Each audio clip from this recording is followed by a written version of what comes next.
Assalamualaikum warahmatullahi wabarakatuh. Anak-anak, Bu hari ini akan menjelaskan tentang unsur pembangun cerpen. Jadi, cerpen itu merupakan salah satu jenis teks narasi. Cerpen mempunyai unsur pembangun, yaitu ada dua, unsur intrinsik dan unsur ekstrinsik. Unsur intrinsik itu apa? Yaitu unsur-unsur yang secara langsung membangun cerita dari dalam. Adanya unsur intrinsik itu menyebabkan cerpen memiliki wujud dengan kepaduan berbagai unsur di dalamnya. Kalau unsur intrinsik itu adalah unsur yang ada di luar cerpen. Unsur ekstrinsik secara tidak langsung mempengaruhi latar belakang penulisan cerpen. Harus selalu diingat, unsur intrinsik cerpen itu ada 7 ya. Yang pertama itu tema, kedua tokoh dan penokohan, ketiga itu alur, keempat latar atau setting, kelima itu sudut pandang atau point of view, kemudian yang keenam gaya bahasa atau majas, kemudian yang ketujuh adalah amanat atau pesan. Harus dihafalkan, unsur intrinsik itu tadi tema, tokoh dan penokohan, alur, latar atau setting, sudut pandang, gaya bahasa, dan amanat. Baiklah, kita bahas yang pertama yaitu tema. Menurut KBBI, tema merupakan pokok pikiran atau dasar cerita yang digunakan sebagai dasar mengarang. Dalam menentukan tema cerita, Anda dapat menemukannya melalui alurnya, tokohnya, atau dialog antar tokoh. Jadi misalnya dilihat dari dialognya. Dialognya itu membicarakan tentang pertanian. Oh, berarti ini tema cerita cerpennya. Cerita pendeknya itu temanya tentang pertanian, atau ini tentang lelucon, atau ini tentang fabel, yaitu tokoh-tokohnya dilihat, ternyata ini kancil, ini siput. Oh, berarti ini cerpennya temanya binatang. Terus dilihat dari awal sampai akhir, kok ceritanya tentang persahabatan, berarti ini temanya adalah persahabatan, seperti itu.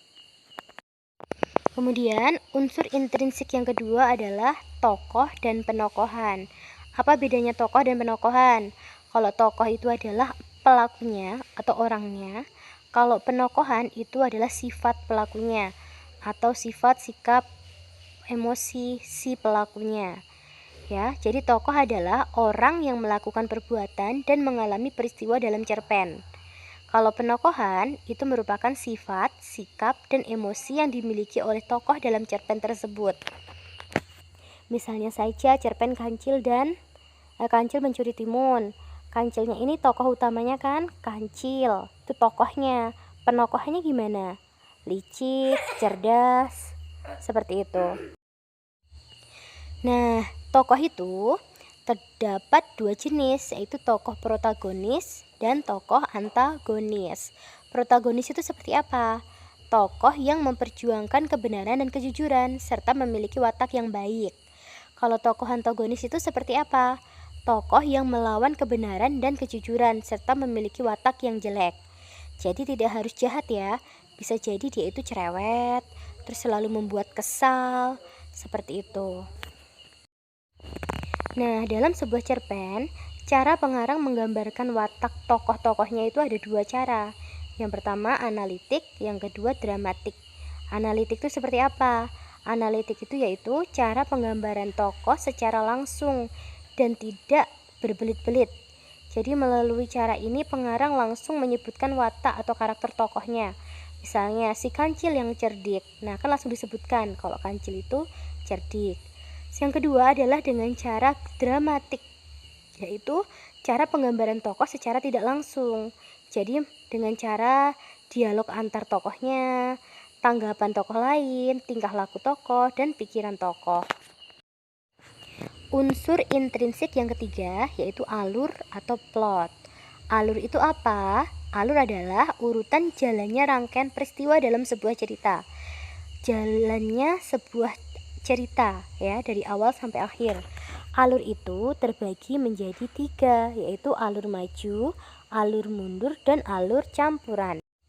Alur maju atau progresif adalah apabila peristiwa dalam cerita tersebut diceritakan secara berurutan dari awal hingga akhir cerita. Jadi urut ya.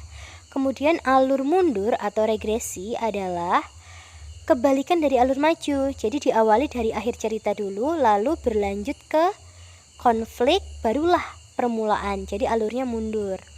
Kemudian yang ketiga adalah alur campuran, maju mundur ya. Jadi dimulai dari tahap klimaks, tahap konfliknya dulu. Kemudian ketika cerita berkembang maju, beberapa kali ditampilkan potongan-potongan flashback yang menjelaskan tentang latar belakang cerita itu. Unsur intrinsik yang keempat yaitu latar atau setting adalah keterangan mengenai waktu, ruang, dan suasana terjadinya lakuan dalam karya sastra cerpen ya. Jadi latar atau setting itu ada 3, latar tempat, latar waktu, dan latar suasana. Jadi latar tempat itu apa? Lokasi terjadinya peristiwa yang diceritakan. Kancil mencuri timun di kebun Pak RT misalnya. Latarnya di mana? Latarnya di kebun. Kemudian latar waktu. Waktu terjadinya peristiwa dalam cerita. Pada pagi hari, sebelum Pak RT datang ke kebun, Kancil sudah mendahului. Dia mencuri timun di sana. Waktunya kapan? Pada pagi hari. Kemudian latar suasana, yaitu suasana yang terjadi dalam cerita. Bisa suasana mencekam, menyenangkan, dan mengharukan. Misalnya saja, ketika Kancil pulang ke rumah, suasana sudah gelap, mencekam, dan sangat menakutkan. Nah, itu latar suasananya dijelaskan di situ. Kemudian, unsur intrinsik yang kelima adalah sudut pandang. Sudut pandang adalah strategi atau teknik yang sengaja dipilih pengarang untuk mengemukakan gagasan ceritanya. Jadi sudut pandang itu ada 4. Yang pertama adalah orang pertama pelaku utama, kemudian orang pertama pelaku sampingan, kemudian orang ketiga serba tahu, kemudian orang ketiga pengamat. Kemudian unsur intrinsik yang keenam adalah gaya bahasa atau majas. Merupakan strategi atau teknik yang sengaja dipilih pengarang untuk mengemukakan gagasan ceritanya. Majas itu ada 4, yaitu perbandingan, sindiran, penegasan, dan pertentangan. Majas perbandingan itu ada metafora, personifikasi, hiperbola. Majas sindiran itu ada ironi, sinisme, dan sarkasme. Majas penegasan itu ada pleonasme, repetisi, dan klimaks. Kemudian majas pertentangan ada paradoks, antitesis, dan kontradiksi. Kemudian unsur intrinsik yang ketujuh adalah amanat. Amanat adalah ajaran moral atau pesan yang hendak disampaikan pengarang kepada pembaca melalui karyanya. Amanat dapat disampaikan secara tersurat dalam karya sastra maupun secara tersirat. Kemudian tadi kan kita sudah bahas tentang unsur intrinsik. Sekarang kita bahas tentang unsur ekstrinsiknya. Unsur ekstrinsik itu adalah latar belakang pengarang, yaitu terdiri atas biografi, kondisi psikologis, latar belakang pendidikan, daerah asal, dan paham sastra yang dianut. Kemudian yang kedua ada nilai-nilai dalam karya sastra, yaitu merupakan nilai-nilai kehidupan yang terdiri atas nilai moral, sosial, budaya, religius, dan politik. Kemudian yang ketiga ada latar belakang masyarakat. Beberapa faktor yang mendasari ideologi negara, kondisi politik, kondisi sosial, dan kondisi ekonomi. Nah, dalam ujian praktek bahasa Indonesia besok itu, yang pertama yang dinilai adalah mendengarkan. Jadi nanti kalian di kelas itu mendengarkan cerita yang dibacakan oleh pengawas. Kemudian kalian menjawab beberapa pertanyaan yang berhubungan dengan isi dan amanat yang ada dalam cerita tersebut. Jadi nanti ditanya dalam pertanyaan itu, apa judul cerita di atas, penokohnya siapa saja, amanatnya apa, seperti itu.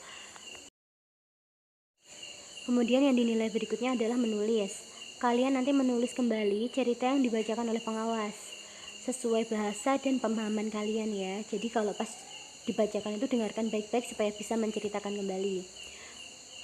Kemudian nanti ada perintah menuliskan minimal 5 unsur intrinsik, sebutkan 7 juga boleh ya.